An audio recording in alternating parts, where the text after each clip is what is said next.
শহরের সবচেয়ে বড় ৫ তারকা হোটেল রয়্যাল গ্র্যান্ড প্যালেসের বিশাল বলরুমে সেদিন ছিল এক জমকালো বিজনেস পার্টি। শহরের বড় বড় ব্যবসায়ী, মডেল, রাজনীতিবিদ সবাই আমন্ত্রিত। ঝলমলে আলো আর ক্যামেরার ফ্ল্যাশে পুরো হল যেন আলোকিত হয়ে উঠেছিল।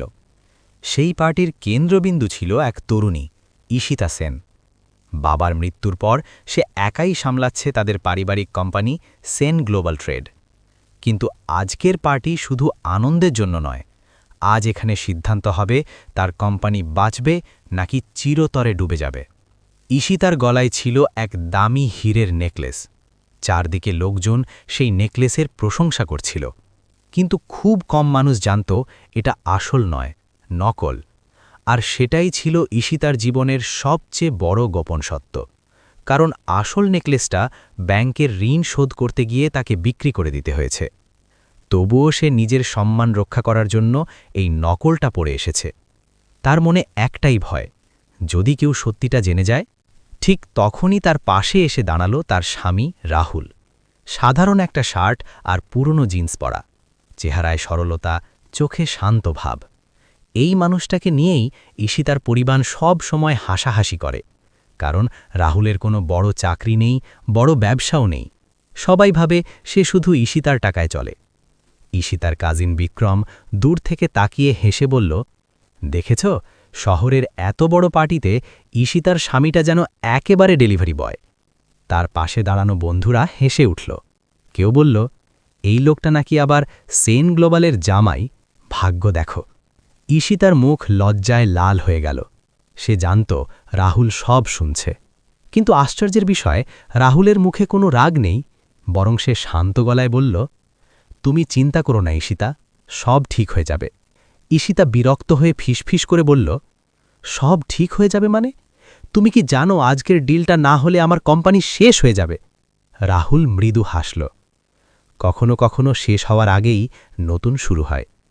ঈশিতা কিছু বলার আগেই হলের একপাশে হঠাৎ হইচই শুরু হল।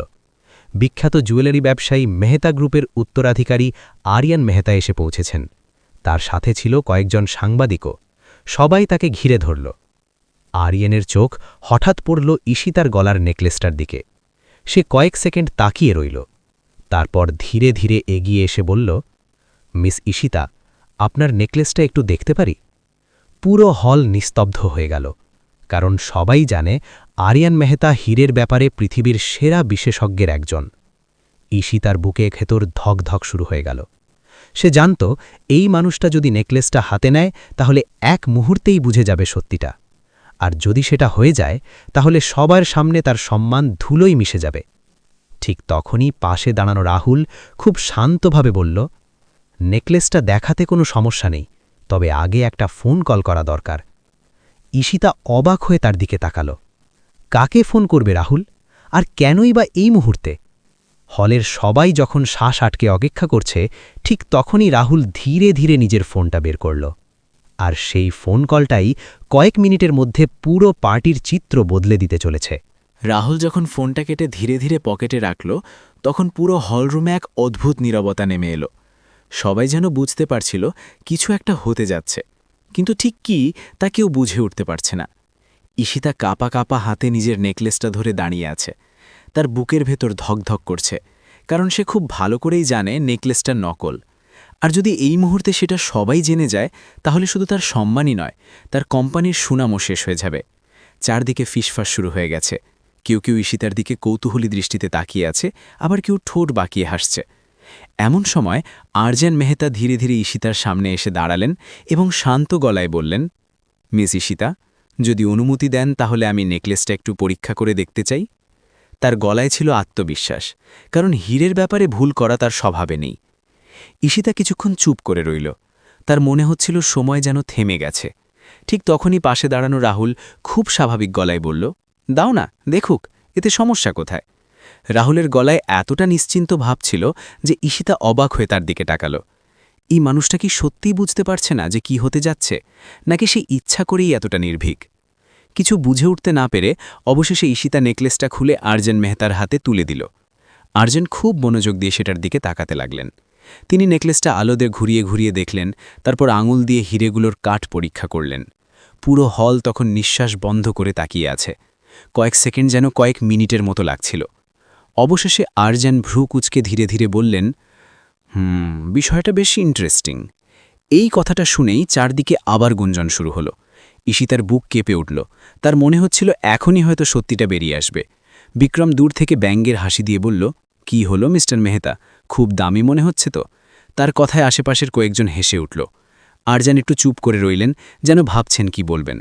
তারপর তিনি ধীরে ধীরে মুখ তুললেন এবং শান্ত কিন্তু স্পষ্ট গলায় বললেন, দেখুন, আমি ভুলও হতে পারি, কিন্তু আমার অভিজ্ঞতা বলছে এই নেকলেসের হিরেগুলো আসল নয়।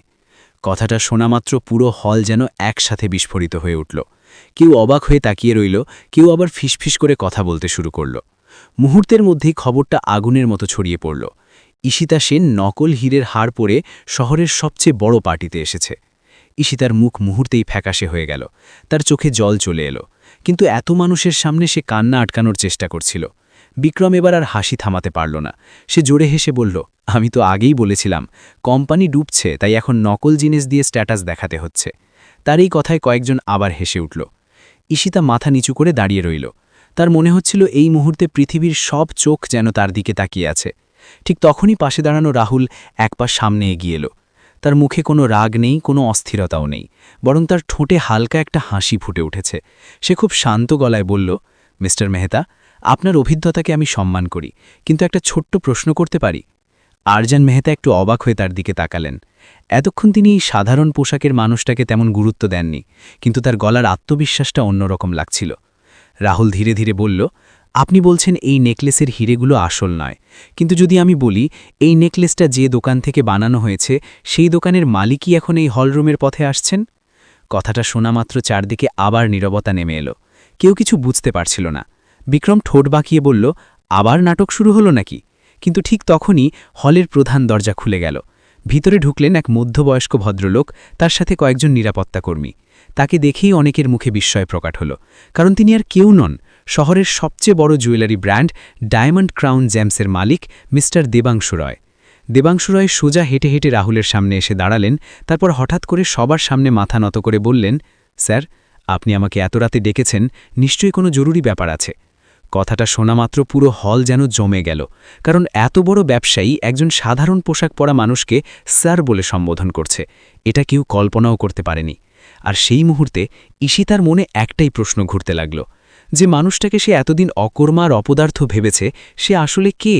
দেবাংশু রায় যখন সবার সামনে রাহুলকে স্যার বলে সম্বোধন করলেন, তখন পুরো হলরুম যেন এক মুহূর্তে পাথরের মতো স্থির হয়ে গেল। কয়েক সেকেন্ড কেউ একটা শব্দও করতে পারল না। বিক্রম, যে একটু আগেও জোরে জোরে হাসছিল, তার মুখ ফ্যাকাশে হয়ে গেল। আরজান মেহতাও বিস্ময়ে রাহুলের দিকে তাকিয়ে রইলেন। ঈশিতা যেন নিজের কানকে বিশ্বাস করতে পারছিল না। সে অবাক হয়ে দেখছিল, শহরের সবচেয়ে বড় জুয়েলারি ব্যবসায়ীদের একজন তার স্বামীকে এত সম্মান দিয়ে কথা বলছে।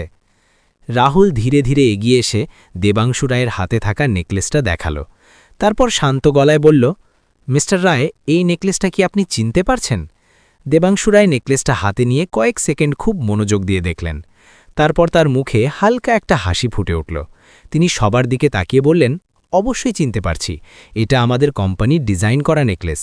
তবে একটা বিষয় পরিষ্কার করা দরকার, এই নেকলেসটা আসল ডায়মন্ডের নয়, কিন্তু এটা কোনো সাধারণ নকলও নয়। এটা স্পেশাল ল্যাব গ্রাউন্ড ডায়মন্ড দিয়ে তৈরি, যেটা অনেক সময় আসল ডায়মন্ডের থেকেও বেশি দামি হয়। আর এই ডিজাইনটা আমরা মাত্র একজন মানুষের জন্যই বানিয়েছিলাম, মিস্টার রাহুলের অর্ডারে। এই কথা শোনামাত্র পুরো হল আবার ফিসফাসে ভরে গেল। সবাই অবাক হয়ে রাহুলের দিকে তাকিয়ে আছে। ঈশিতা অনুভব করল তার বুকের ভেতরটা কাঁপছে। এতদিন ধরে যে মানুষটাকে সে গুরুত্বই দেয়নি, আজ সবাই তার দিকে এমনভাবে তাকাচ্ছে যেন সে এই পার্টির সবচেয়ে গুরুত্বপূর্ণ ব্যক্তি। ঠিক তখনই রাহুল ধীরে ধীরে সবার দিকে তাকিয়ে বলল, আজ একটা কথা পরিষ্কার করার সময় এসেছে। তার গলায় ছিল শান্ত কিন্তু দৃঢ় আত্মবিশ্বাস। আমি রাহুল সেন, আর আমি অরোরা কর্পোরেশনের প্রতিষ্ঠাতা এবং চেয়ারম্যান। কথাটা যেন বজ্রপাতের মতো পড়ল, কারণ অরোরা কর্পোরেশন শুধু শহরের নয়, পুরো দেশের অন্যতম ধনী এবং প্রভাবশালী কোম্পানি। বিক্রমের মুখ শুকিয়ে গেল। সে তো একটু আগে এই মানুষটাকে ডেলিভারি বয় বলেছিল। আরজান মেহতা মাথা নিচু করে বললেন, মিস্টার রাহুল, আমি সত্যি দুঃখিত, আপনাকে ভুল বুঝেছিলাম। রাহুল হালকা হাসল। কোনো সমস্যা নেই, ভুল তো সবাই করতে পারে। তারপর সে ঈশিতার দিকে তাকালো। ঈশিতা তখনও হতভাগ হয়ে দাঁড়িয়ে আছে, তার চোখে জল চলে এসেছে। সে ধীরে ধীরে বলল, তুমি এতদিন আমাকে কিছু